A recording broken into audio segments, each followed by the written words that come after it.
يسعد لي كل اوقاتكم يا رب حبايب قلبي ومتابعيني الغاليين من ما كنتوا عم بتتابعوني يا ميت اهلا وسهلا فيكم. ان شاء الله يا رب دايما تكونوا بصحة وعافية وبأحسن حال يا رب. اخواتي وحبايب قلبي اليوم عملت لكم صينية كوسة وجزر بالبشاميل. بتجنن من غير لا لحمة ولا فراخ، كتير كتير طيبة وبتاخد العقل. سلسة بطعمتها ولذاذة كتير فيها، يعني كتير طيبة، جربيها رح تعجبك كتير. انا بصراحة دقتها هون بمصر وعجبتني كتير كتير، يعني بصراحة أولادي كتير بحبوها. اي والله حبايب قلبي، شوفوا لي هالمنظر هاد، تعالوا نشوف كيف رح نعملها سوا. هلا هون حبايب قلبي انا جايبة تقريبا شي كيلو كوسة. غسلته وقطعته شرائح هيك مثل ما انتم شايفين. لا يعني التقطيعة لا تكون رقيقة كتير ولا سميكة كتير، وسط. وعندي هون تقريبا شي نص كيلو جزر، كمان غاسلته ومقطعته هيك بهذا الشكل.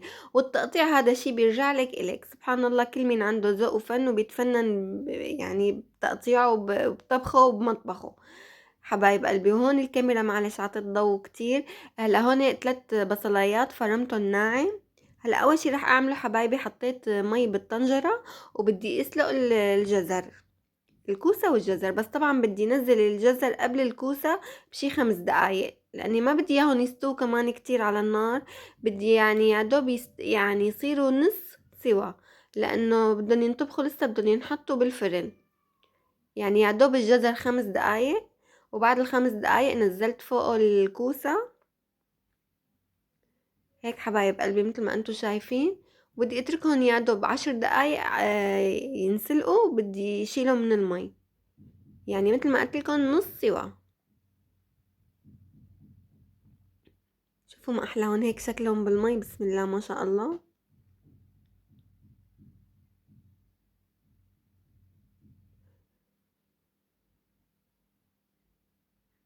طيبة كتير هالأكلة ولذيذة عن جد، يعني كتير بحبها أنا كتير كتير. هلا هون حبايب قلبي هيك من بعد ما يعني غلت المي شوي مثل ما قلت لكم، تركتهم شي 10 دقايق هيك على النار. لقيتهم هيك استووا شوي. طبعا ما بدي اياهم ينهاروا، مثل ما قلت لكم نص سوا. هيك لقيتهم تمام، وطفيت عليهم النار وصفيتهم. طبعا ما حطيت لهم مي باردة، لا صفيتهم بس. قلت لبين ما يصفوا منيح يعني، حطيت بالطنجرة شوية سمنة. وبدي اقلي البصلاية اللي انا 3 بصلايات اللي فارمتهم. بدي دبلهم تتبيل هيك هلا مثل ما انتم شايفين.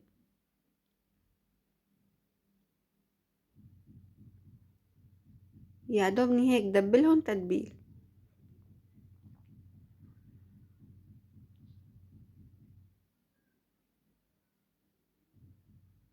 شايفين حبايب قلبي هيك بدي اياهم يكونوا.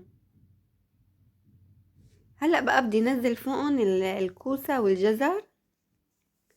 بدي اقليهم شوي هيك مع بعضهم، يا دوب هيك يعني تقليبتين، وبدي اشيلهم من على النار. بحط لهم بقى ملح، فلفل اسود، معلقة فلفل اسود، ومع نص معلقة كمون، كمون ناعم. وعندي هون 7 بهارات، حطيت لهم معلقة صغيرة، ومعلقة صغيرة ملح. طبعا الملح هذا حسب الرغبة انتو. وبدي اقلبهم هيك مثل ما قلت لكم تقليبتين. بس يعني ما قدرت والله هيك اني احركهم بالمعلقة، خفت بصراحة تنهرس الكوسة معي. مثل ما بتعرفوا الكوسة طرية، صرت اقلبهم هيك تقليب بحيث انه يتحركوا كلهم مع بعضهم. يعني حسيت انه المعلقة رح تهرس لي اياهم. بقى حبيت اني اقلبهم هيك تقليب مثل ما انتم شايفين. شايفين المنظر، بسم الله ما شاء الله. هلا هون انا حبايب قلبي بدي اعمل البشاميل. هاي تقريبا اخر مرحلة. هون حطيت سمنة، طبعا البشاميل مثل ما بتعرفوا بحب السمنة. وحطيت 4 معالق طحين دقيق يعني، لاني انا جايبة كيلو حليب. بقى عيار الكيلو حليب على طول هيك بعمله، بحط له 4 معالق دقيق. بيطلع بياخد العقل واحلى بشاميل. لازم هيك ضلني حركهم كتير منيح. حسيت والله هيك السمنة قليلة شوي، رجعت زودت لها شوية سمنة. وضليتني عم حركهم لحتى لقيت اللون اللي انا بدي اياه يغمق شوي مع التحريك المتواصل. بعدين نزلت فوقهم بالحليب. طبعا الحليب غاليته مخليته ليبرد لانه ما فيني انزل فيه سخن فوق الدقيق. نزلت بالحليب هيك مثل ما انتم شايفين مع التحريك المتواصل كمان مشان ما يجبل معي. وهون حبايب قلبي من بعد ما حركت كتير منيح بدي احط بقى بهارات، وحطيت معلقة فلفل صغيرة ومعلقة ملح. فيكم تحطوا كمان بودرة ماجي، بس والله انا مو متوفرة عندي مشان هيك ما حطيت. كمان مع التحريك المتواصل لحتى يتقل ويصير القوام كريمي، يعني البشاميل اللي انتي بتحبيه. بسم الله طلع معي، بسم الله ما شاء الله، طلع احلى بشاميل معي، كريمي وطعمته بتاخد العقل.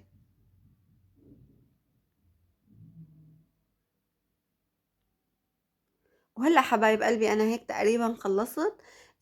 طبقتهم كلهم جاهزين معي، ان كان الخضروات ولا ان كان البشاميل. هلا بقى بدي احط بصينية البايركس هيك شوية بشاميل بسفل الصينية، وحركتها هيك منيح، يعني دهنت الصينية كلها بالبشاميل. وبدي انزل عليهم بقى بالكوسة والجزر. طبعا هلا انا الكمية اللي عاملتها عملت فيها صينيتين، هاي صينية البايركس وصينية تانية.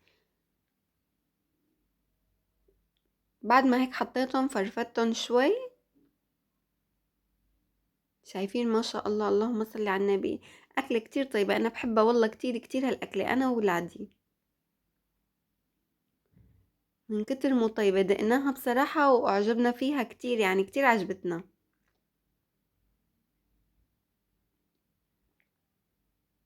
عم نتعلم ما شاء الله من مصر، من أخواتي المصريين الأكلات الطيبة.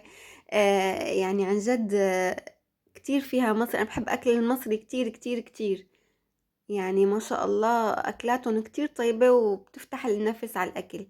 هلا هون من بعد ما خلصت أنا هيك عم حط البشاميل على الوش،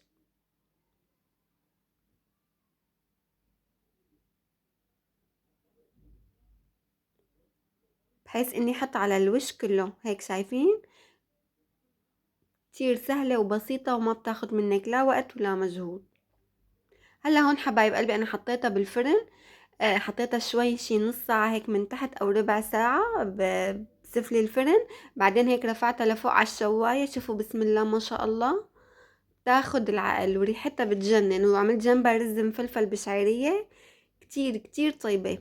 لا تنسوا تعطوني رأيكم حبايب قلبي بالتعليقات. وشكرا كتير إلكم. واللي أول مرة عم بيشوف القناة وحب المحتوى اللي عم قدمه، فضلا وليس أمرا يا ريت يشترك بالقناة ويفعل زر الجرس مشان يوصلوا مني كل جديد. وحبايب قلبي لا تنسوني من اللايكات، الله يخلي لي إياكم يا رب ويجبر بخاطركم دنيا وآخرة. وإن شاء الله هيك يا رب بشوفكم فيديوهات جديدة وأنتم بأحسن صحة وبأحسن حال حبايب قلبي، وبالتوفيق لنا جميعا إن شاء الله. وبشوفكم على خير ومع السلامة.